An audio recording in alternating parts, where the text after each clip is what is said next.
Less than a mile from Rome's busy airport, they're waiting for an arrival. Some have been waiting for years to see a man like this, who feels their pain and speaks their language.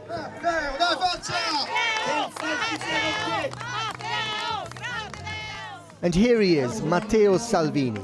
As leader of the populist right-wing League, he is the charismatic part of the odd power couple now running Italy. He's here to get local councillors from his party elected. But in reality, this rally is about him and his ability to channel the most powerful ingredient in populism, victimhood. Hence his mantra, borrowed from you-know-who. Prima gli italiani, vengono prima gli italiani. Italians first, he thunders, then the rest of the world. Council housing, jobs, rental benefits, a laundry list of Italians first in times of economic hardship.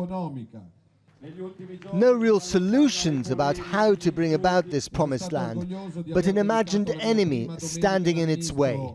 Migration. Those who are really fleeing war are very welcome in my country, but the others better start packing their suitcases and return home. You may remember that the League started life as a northern Italian breakaway movement, railing against the poorer south. Now he's trying to woo the south and unite Italy behind the fear of migration. I put it to him that his Italy First message was spooking the European Union. The only people who should be afraid are that small number of Eurocrats who have been behaving like parasites, brought about poverty, insecurity and hunger. All I want is an Italy that grows and matters again in Europe. Said the former MEP. Time for Salvini's labour of love, an industrial production line of selfies. Everyone is invited on stage. His actual job since last Friday is to be Home Secretary, but he's unlike any Home Secretary you've ever met. He's also vowed to start a programme of mass deportation, forgetting perhaps Italy's own history of migration overseas in search of jobs. The photo op marathon soldiers on. Salvini knows that the viral snap shared on social media is much cheaper, efficient and more intimate than knocking on doors. He's been on stage now for 1.5 hours, 20 minutes of speech and more than 1 hour of selfies. Matteo Salvini knows how to use social media in order to turn his politics viral. He has weaponized the selfie.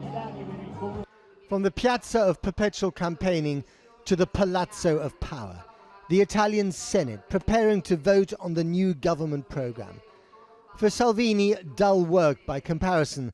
And yes, this cabinet is a strange coalition of populists and technocrats shipped in to placate the nervous markets. The new Prime Minister's name is Giuseppe Conte. His nickname, Mr. Nobody.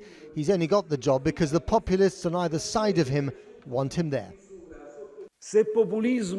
If populism means the need of the ruling class to listen to the people, if being anti-establishment means going against encrusted, entrenched privileges and creating a new system, then these new political forces deserve to be called populist. Ebbene, queste forze politiche meritano entrambe queste qualificazioni. Listening to this was one of the great survivors of Italian politics. Senator Emma Bonino, former foreign minister and EU commissioner. She survived a coalition with Berlusconi and a battle with cancer. But she thinks that the new populists are peddling dangerous snake oil. When Salvini tells illegal migrants to pack their suitcases, as he did last night.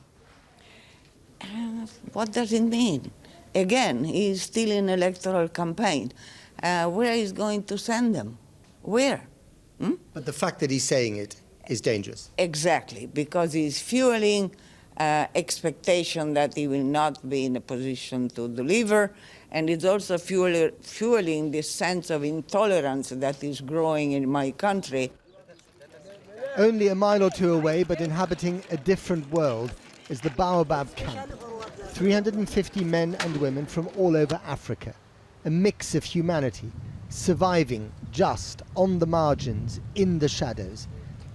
They didn't want to be filmed, they're expecting to be moved on any day, and Andrea adds some much needed context. There is no invasion. In Europe we are 550 million, and in the last years maybe, but I don't think so many, but maybe 2 million arrived. That's 0.4%. That's not an invasion. I mean, we could easily handle it. Italian, when they went to America, they went there in millions. When they went to Germany, when they went to England, when they went to France, every country where we arrived, they would say Italian stinks, they are mafiosi, they are dangerous. And now Italians are doing the same to the people who've come. Exactly, and that's crazy, you know. Back to that rally. There are more selfies to be done. Salvini has been in politics all his life, but he used to be at the margins. Now he is the mainstream. The politics of resentment cloaked in a winning smile. Watch out, Europe. I have to say that if Brussels, if the Commission really want to stem the rise of populism, they need to find a new kind of language that speaks more directly to the concerns of its European citizens, whether in Hungary, Holland, parts of Germany, or indeed here in Italy. Well, just a few moments ago, I spoke to Manlio Di Stefano from the Five Star Movement, the biggest party in the Italian parliament, and of course also a coalition partner in government. And I started by asking him what his reaction was to Mr. Salvini's pack your bags and go home language. I think that above the language there is the action we will take.